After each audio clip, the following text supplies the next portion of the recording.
Flour means aata in Hindi. It's a powdery substance made by grinding dry grains, beans, nuts, roots, etc. Although here we are referring to grains only. There is a specific term used for grinding that we call pulverization, which means to reduce a substance to very fine particles in form of a powder. There are many varieties of flour in the market today. The most common varieties available in the market are made from wheat, but you also find flour made from rice, oats, barley, corn, etc. But today in this video we are going to talk about wheat flour and its types. Firstly, let's understand the structure of a cereal with the help of wheat. It's usually same for all the cereals. It has three major components. This outer husk or covering of the grain is called bran. Bran provides brown color and texture to the whole grain flour. Under bran is the starchy center of the grain called endosperm. It contains carbohydrates, protein, and in some cases small amount of oils too. Here in endosperm we also find a type of natural protein called gluten. It gives strength, elasticity, and a chewy texture to yeast bread, pasta, and pizza dough. Now based on this gluten, there are two varieties of wheat. If gluten content is high, it's called hard or strong wheat. If gluten content is low, it's called soft or weak wheat. Now, based on this, we also have two types of dough, soft dough and hard dough. Soft dough from soft wheat and hard dough from hard wheat. Now one more thing. Generally, if gluten content is less, then fat content would be high and vice versa. Now if we talk about soft dough made from soft wheat, here gluten content is low and fat is high, which reduces elasticity and provides soft texture, which is used in making cakes, pastries, cookies, soft biscuit, etc. On the other hand, in hard dough, gluten network is strong and fat is less, which makes dough harder and provide tougher and harder texture, which is used for all type of breads, hard biscuit and crackers, etc.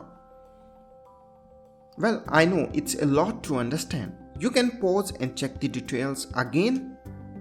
Now let's come to the structure. In the lower part of endosperm, we have germ. It is the reproductive epicenter of grain. It is also a rich source of nutrients. If you retain germ during milling process, then the flour will contain more protein, fat, vitamin and fiber. Milling is the process of grinding, cutting, crushing or pressing in a special machine to separate different parts of grain. Now, based on these parts, we can broadly categorize flour into four categories. Wholemeal flour or whole grain flour. Whole means complete, so in this we include entire grain including all parts, bran, endosperm, germ. As it contains all parts of the wheat grain, it is more nutritious and more fiber than all types of white flour. White flour we will cover in the next type. Well, also due to the presence of bran, its dough is heavier and make denser bread than all-purpose or bread flour. One of the unique variety that is popular in United States is gram flour. It's a whole wheat flour in which endosperm is finely ground and bran and germ is coarsely ground, then mixed well. It's usually not that popular outside US.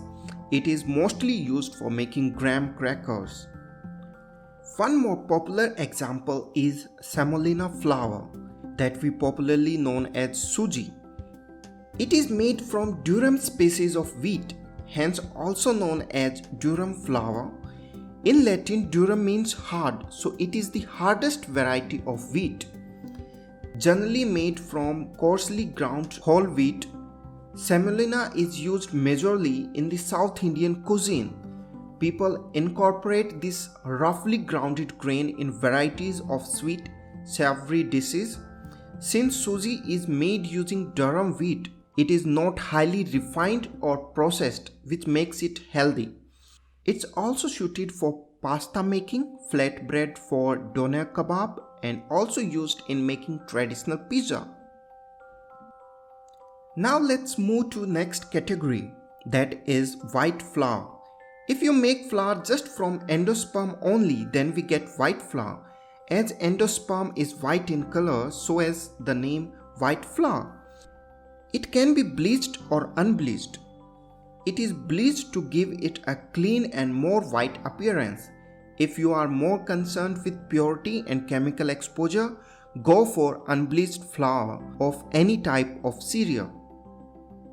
In bakery, we mostly use various variety of white flour and hence it is the most popular category. For example, we have all-purpose or plain flour. It is a white flour with protein content ranging from low protein to moderately high, roughly from 9 to 12%. It may be made up of all hard or soft wheat or blend of these two. In India, most of the household use maida as all-purpose flour. But there is a difference between these two. Maida is finer than all-purpose flour and similarly made from white flour. It is generally available in bleached form.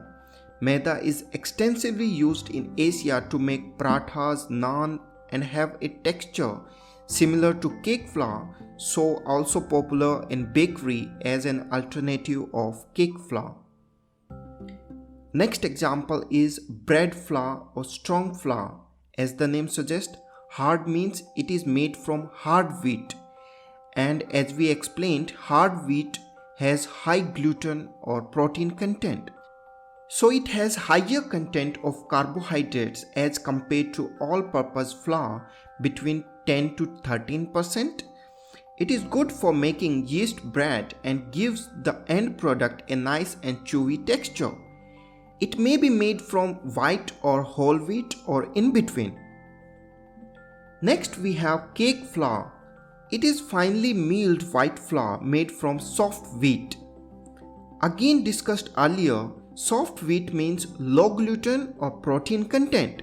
So it has very low protein content between 8 to 10%, making it suitable for soft texture cakes and cookies. The higher protein content of other flour would make the cake tough. It is often bleached to improve appearance.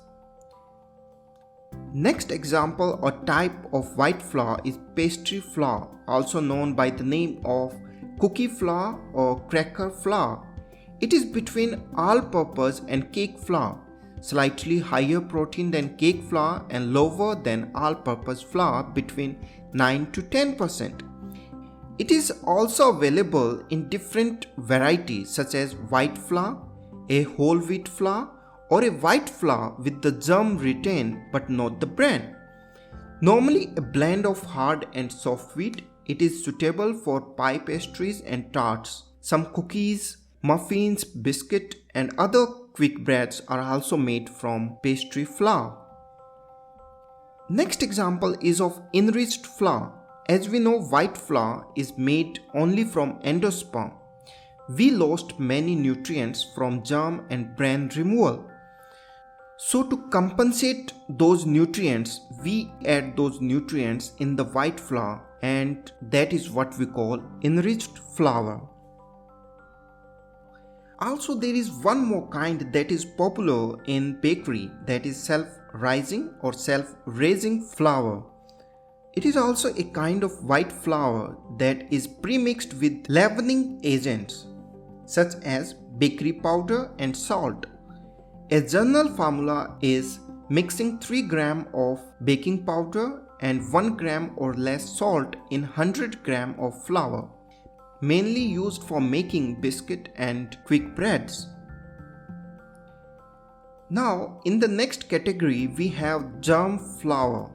We include germ and endosperm excluding bran. Now, if you want brown flour, it includes bran and germ excluding endosperm. Well guys, that's all for the video. I hope you like this video. If you do, hit like button. For any doubt or suggestion, comment down below. Thank you for watching and stay tuned on Hospitality Broadcast.